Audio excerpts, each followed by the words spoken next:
His medical has been done. Marcus Rashford is not in the Man United squad to take on Arsenal today in the FA Cup. Welcome to the United Sport. My name is Webb. Here is an interesting update on match day concerning what's going on in terms of transfers at Manchester United, as Ruben Amorim's first signing has been sealed, done and dusted. Like, share and subscribe to the United Hotspot as we get into it, and I'll tell you why this signing is so important for everything Man United is trying to do, because it's now the start of a new dawn. I told you when the first signing comes, it is always going to open way for floodgates of more, because when it rains, it pours at Manchester United, doesn't it? Good or bad, that's it. So let's get it. So, you do remember that left back that United has always been linked with. There has been long talk of how United were so advanced in getting him. Well, it is today that Diego Leon's medical was booked and he's already in Manchester,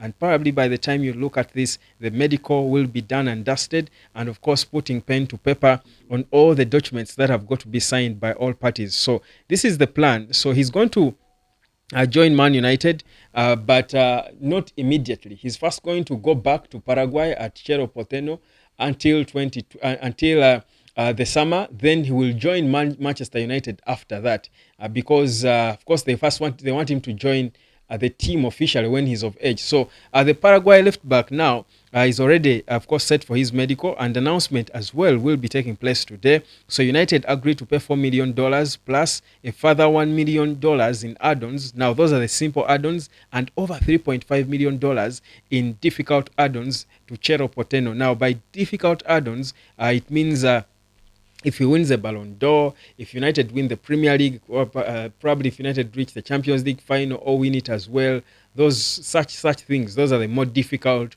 add-ons. But so if it happens when he's at a Man United player, Cerro Porteño will get an extra $3.5 million from Man United. The easy add-ons should be finishing in the top four, maybe winning an FA Cup, or maybe the number of games he plays, or if he makes certain assists a season, stuff like that, or minutes played. So those are the other easy add-ons, but that is the gist of the deal as confirmed by Fabrizio Romano. So he will join the club, like I said, in the summer, in July to be precise. That's when he will officially join the club. But on Tuesday, after the medical today, he will be going back to Paraguay. Now this is an important thing, because if usually when you bring your first signing, it sort of brings a certain renewed energy in the entire club, not just the players, the team, because of course the teammates are now excited to say new player. There are those who will be worried and start shaking and worry for their positions and stuff, but also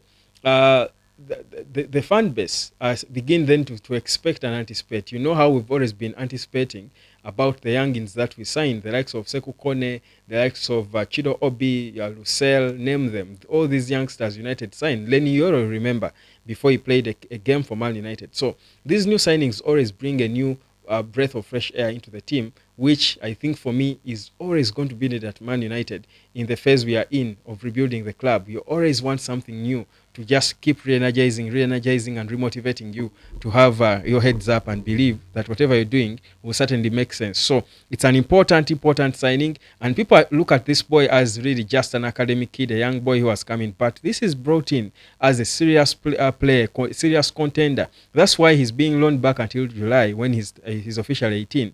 So that when he comes, he's ready to go out there. The way you see Lenny Yoro, a teenager, already fitting in and competing with the senior players, that is the plan for this boy in left back. It's not because he's already been playing, top flight football with Cerro Porteño. His case is different from Chido Obi or Sekou Kone or Lucelle and the other young kids that United brought in. So it's an important player, not marquee per se, but this is a senior team signing that is believed to be important for the team and the rebuild of the senior team. So it's a very good situation, I think, we are at now as in terms of our our process, or the Ruben Amorim process. Now then of course you'll talk about Marcus Rashford, who was not part of the group of players who travelled to London to take on Arsenal in the FA Cup. I don't think that should be a surprise. I think now with all that has been going on around Rashford and the links to several clubs like Barcelona, Arsenal,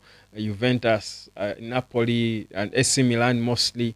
I think with all that, I think we do know it's probably imminent. In fact, talking AC Milan, even their director, their executive guy there, in Zlatan Ibrahimovic, came out and said he played with Marcus Rashford and he knows how good he can be, and certainly they will try and see if they can get him. And again, for me, that's confirmation that AC Milan are so serious and intent on getting him for themselves. So it's I think a process going on. It might not be as fast as we would all expect. Like I told you before, I think whereas the processes are going on, I do strongly believe that Marcus Rashford's departure from Man United might be one of the late deals in this window because of so many parties that are interested. There is every time there is a new club he's linked with, because a new club somehow wants to also listen to what exactly is wanted by the player himself, but also by Man United. So you get you get the sense that they will take their time to make the very best decision for all parties. So it will drag on a bit. So be patient with it. Don't get tired of the updates, because the thing is, it's an important exit, because exits free up the wage bill, and in the PSR situation Man United is in, big earners like Rashford, if you want them out, they need to go out early so that you can be able to sign. United now are able to sign this boy, because we do know that they are probably advanced in clearing out a certain player. And we're talking Tyrell Malaysia, who is linked with several clubs, including including Como and the likes of Juventus at some point. So I think, like I told you, we're in a sell to buy situation, that even to add a player onto the senior team, we've got to release certain players for that to happen. So Rashford's departure should be something all Man United supporters are excited about, not just the incomings, because the incomings come in on deals, they've got to be paid, and the money has got to come from within the current wage bill that United has. So we should be pushing and to see that players like Casemiro, Eriksen, players who are surplus requirements, leave like yesterday, so that they quicken the transfer window for Man United. The thing is, Man United's opposition, our opposition, are doing business. Man City are already nearly done. I think they should, in the next 24 hours, they will be unveiling and confirming Kosanov, the centre back from Law.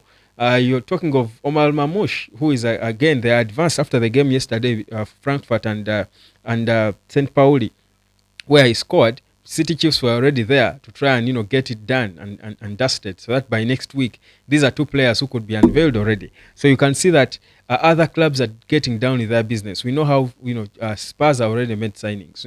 So the longer you take without making moves and seeding players, we know that Juventus are nearly and Spurs are nearly advanced in their pursuit of Kolomwani. So you think about all these and you're thinking United has got to find ways of expedite or even quickening, if I should use the word, quickening the processes of exits, so that they quickly sign players, or else the very best they can afford to get in January, and honestly there are always not so many, might all be gone. If not that, just resort to the youngsters like yesterday, because for me, time is not on the United side at all. Time is not on the United side. Yet there's so many games to play. There's so many games to play. If United is going to, I think, try and and make some steps in the upward direction on the log in the English Premier League. So that's a bit of what's going on. But of course, it's match day. The focus will be more on Emirates and what United can do against Arsenal in their own yard. It's for me a grudge match. Of course, having lost my hair and beards before in the last meeting against Arsenal, this for me should be a grudge match. I will not go into another bet of what I will do or not. Maybe I'll just shock you and you'll see what I will do if United win this time. If United win, that's when I'll do something. If they lose to Arsenal, which I don't think is going to happen, I don't know. It'll just be another loss. But I think we focus more on let's not focus a lot on the result. To be honest, Arsenal is still way ahead of United we are still a work in progress, but the work is looking good. If the last game is anything to go by, individuals and the team look a lot better, well coached, focused, well concentrated.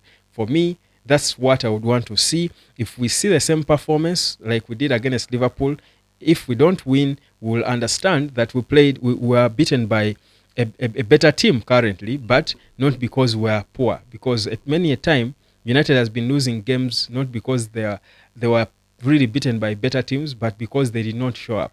For me, the whole thing we've got to, the only thing I need to see is this team showing up. Ruben Amorim has been, in praise of Ugarte, who is so exemplary. He says he's an example, and Kobe Maino and his improvement. So you want to see this continue. You want to see players, keep improving consistently. It will be bad if we again in a place where, again after the game, we are attacking on the same players we are praising for looking improved in the past game.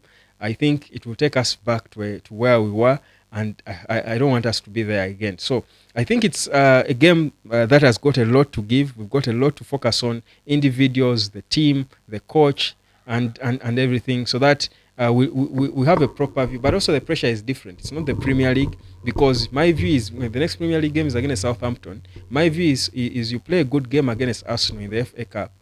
Doesn't matter the result, it will probably leave you proper to go and take on Southampton. So for me, it's a lot to read into as we go into the game tonight. My name is Webb. I'll be back later with the match build-up at exactly 4:30. So tune in. Cheers.